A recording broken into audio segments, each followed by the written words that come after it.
término anestesia. Ustedes saben que el término anestesia tiene una connotación diferente. Anestesia se supone que es cuando se presenta no solamente la pérdida de la sensibilidad, sino también la pérdida de la conciencia. Pero acá pues vamos a hacer una parte regional, que muchas veces se llama bloqueo troncular, bloqueo regional, pero vamos a hablar de anestesias regionales.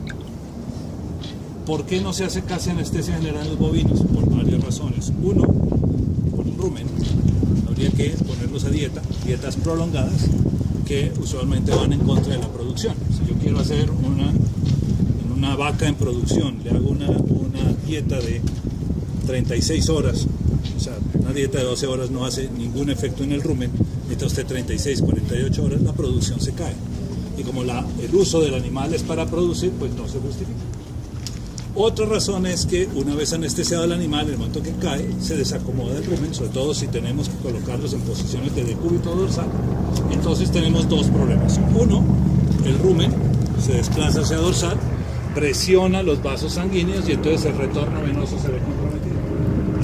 Una de las razones.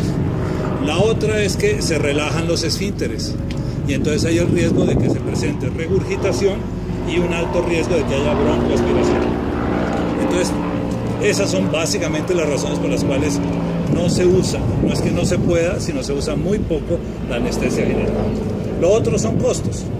Cuando estamos hablando de anestesia general, ya estamos hablando de un animal que hay que enviarlo a una facilidad quirúrgica, que va a haber unos costos de sala, va a haber unos costos de anestesia, y entonces es una relación costo-beneficio que usualmente el propietario no está dispuesto a hacer esos gastos mayores. Una persona que balancea mucho el costo de algo y el resultado o la recuperación de esos gastos que ha hecho. A diferencia del equino, en que usualmente es un criterio diferente, hay un factor muy parecido al de pequeños animales, hay un factor sentimental en el cual se está dispuesto a hacer gastos más allá del valor real del animal o de la capacidad que tenga de recuperar la inversión. Quien tiene un animal de paseo, pues sabe que no va a recuperar inversión, no es un animal productivo. Un animal de salto es para el placer de saltar, pero no va a recuperar. Entonces hay un criterio diferente entre lo que piensa un propietario de un rumiante a lo que piensa un propietario de un equino. Y por eso también los valores. Entonces acá los costos son menores, usualmente no se llega a gastos importantes porque muchos de los problemas se resuelven al gancho. Y eso tenemos que aprender. Porque nosotros tenemos que ser un factor de producción dentro de cualquier explotación. Yo no puedo convencer al propietario de hacer una intervención que sé de antemano que no va a ser recuperable, los gastos invertidos en ese animal no van a ser recuperados con productividad de ese animal. Entonces debo ser claro el propietario de darle esa información. Otra cosa es si el propietario toma la decisión de aún así, con esa información, hacer la inversión. Ya es un problema de él. Porque el animal es el que le regaló al hijo, a la hija, o porque fue el animal fundador, o por lo que lo quiere mucho, o que fue el que le dejó el abuelito. Cualquier razón de otro estilo, que no sea productividad, puede a veces influir en la toma de decisión de un propietario para hacer inversiones que no son rentables en relación a rumiantes. Pero insisto, nosotros tenemos que ser claros con el propietario en darle la información adecuada para que tome una decisión a conciencia. Un consentimiento informado, que es lo que se llama en parte médica. Y no lo hacemos mucho en la parte de grandes, pero que deberíamos hacerlo. Que nos firmaran un acta de consentimiento para cualquier procedimiento quirúrgico. Eso es lo que nos protege de cualquier demanda. En pequeños se ha vuelto bastante común las demandas y una manera de protegerse el veterinario es que tenga un acta en el cual la persona acepta el procedimiento y sabe y manifiesta que fue informado adecuadamente de los pros, de los contras, etc. Hay unos formatos. Con ese preámbulo, entonces, vamos a hablar de los bloqueos que con más frecuencia se hacen en el caso de los rumiantes. Materiales que se utilizan son muy sencillos: jeringa, aguja, lidocaína usualmente al 2%. Se consigue lidocaína también al 1% y al 5%, pero usualmente trabajamos lidocaína al 2%. Puede ser con o sin epinefrina, dependiendo del sitio donde vayamos a hacerlo. Está contraindicado el uso de epinefrina en porciones terminales. ¿Qué es eso? Cola, miembros, patas, porque va a producir una vasoconstricción lo suficientemente fuerte como para alcanzar a producir efectos secundarios. Entonces debemos evitar en esos sitios. Se pueden usar otros agentes anestésicos. Algunos son de mayor duración, pero usualmente de mayor costo. Bupivacaína, carbocaína, otros anestésicos, que generalmente solo los usamos en el caso de los equinos para anestesias articulares, porque son menos irritantes en la articulación. También podrían utilizarse para anestesias epidurales en el caso de equinos, aunque puede usarse la lidocaína, solo que es acción más corta o un poquito más irritante. Entonces, pero la lidocaína tiene la ventaja que la conseguimos en cualquier sitio, farmacia humana, farmacia veterinaria, etc. ¿Cuánto vale un frasco de lidocaína?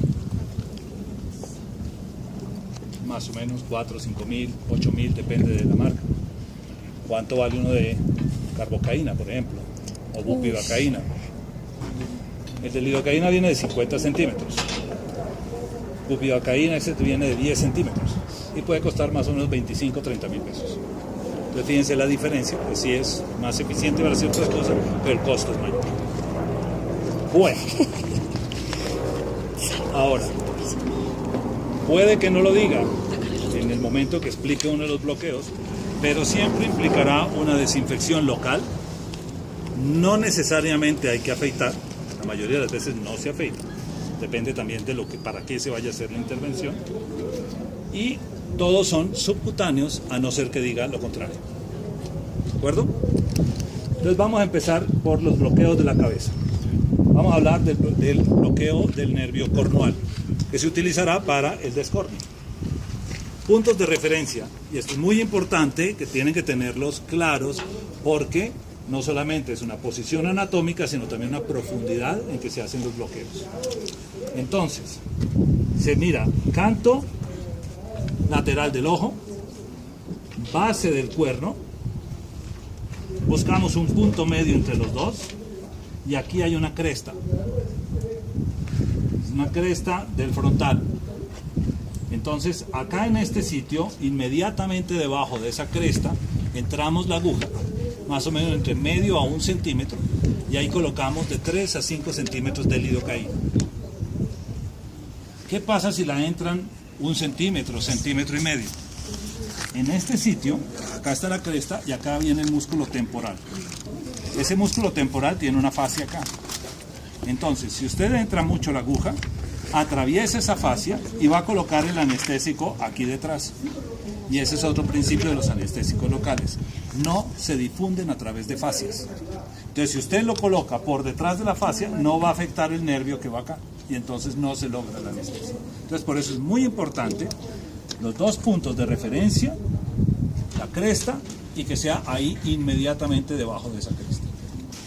Una vez colocado ahí los 3 a 5 centímetros, reacomodamos la aguja, la dirigimos hacia la base del cuerno, y una vez en la base metida la aguja, infiltramos 5 centímetros más. ¿Qué aguja podemos usar? Una aguja 21, una aguja 18. ¿Sí? Un animal joven puede ser una 21.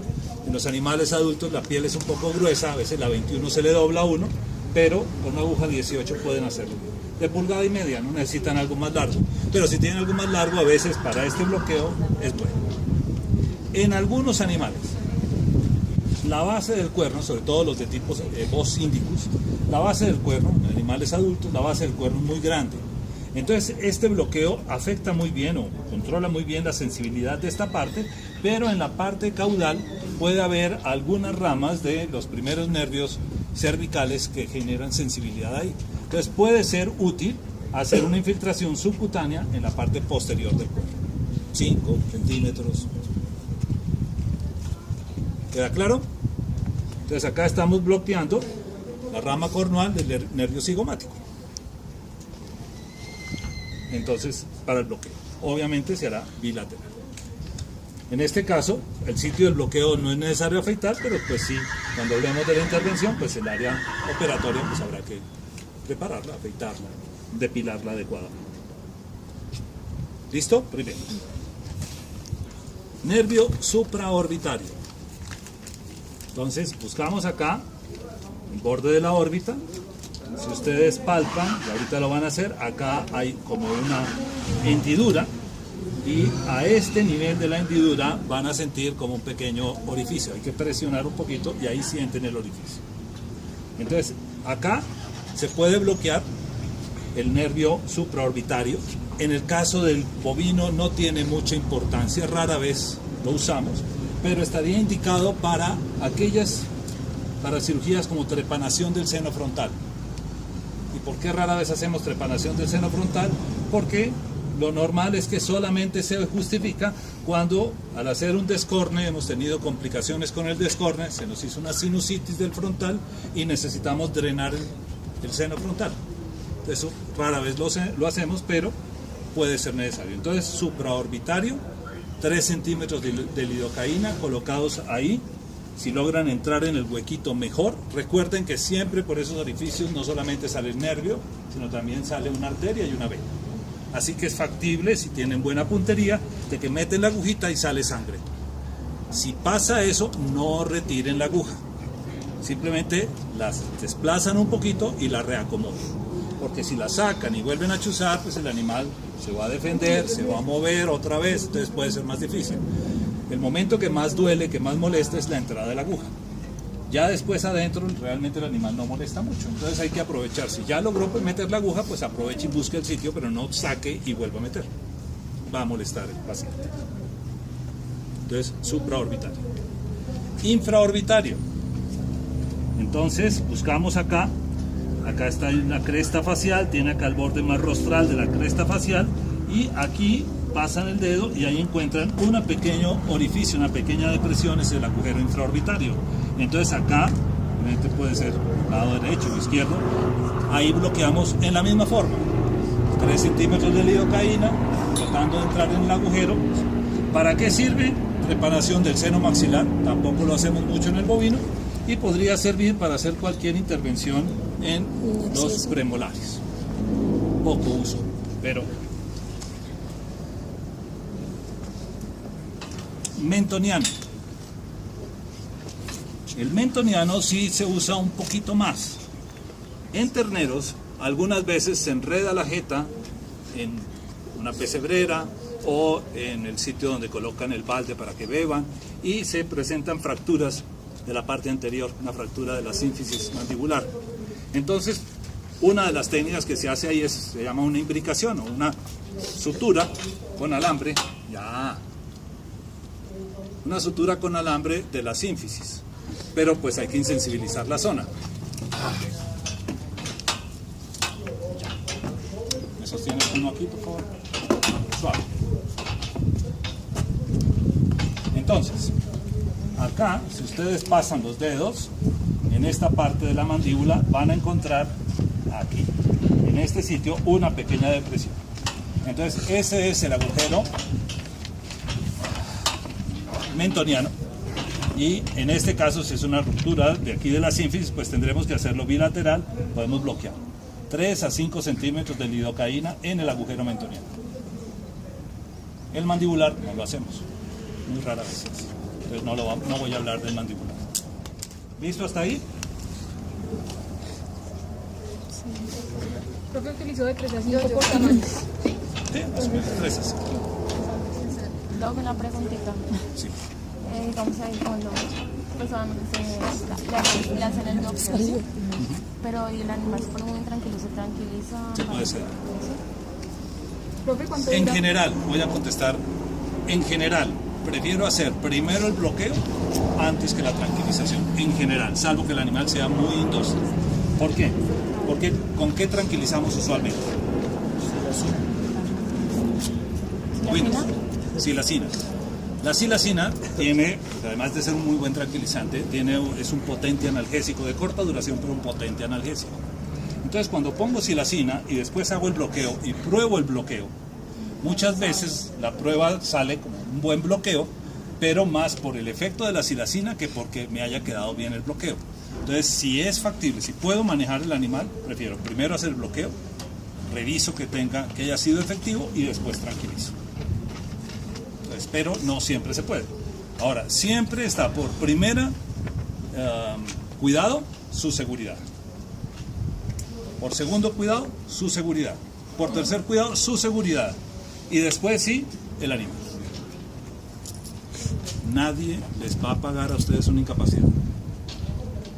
Si a usted el animal lo pateó y lo fracturó, qué pena, doctor, ahí. ¿Cuánto lo siento? Hasta ahí llega, si acaso. Usted deja de trabajar, usted deja de producir, usted tiene gastos y nadie cubre esos gastos. Y desafortunadamente la mayoría de los colegas que trabajan en campo no pagan seguridad social. Casi nunca están inscritos como trabajadores independientes y entonces muchas veces terminan con un accidente en el cual tienen que asumir todos los costos. Son problemas para la familia, problemas para él, puede ser un mes, mes y medio, 2 meses de incapacidad. Entonces tengan mucho cuidado. Que si el animal se fracturó, de malas. Que el animal se murió, más de malas. Pero ustedes se cuidan. Suena feo, pero la prioridad son ustedes. Y en esto hay siempre riesgos. Siempre hay riesgos con los animales. Pequeñitos, medianitos o grandototes. Y uno tiende a confiarse. Entre más trabaja con una especie, le va cogiendo confianza y puede tener riesgos. Por favor, con suavidad van a tocar los puntos de referencia que acabamos de explicar.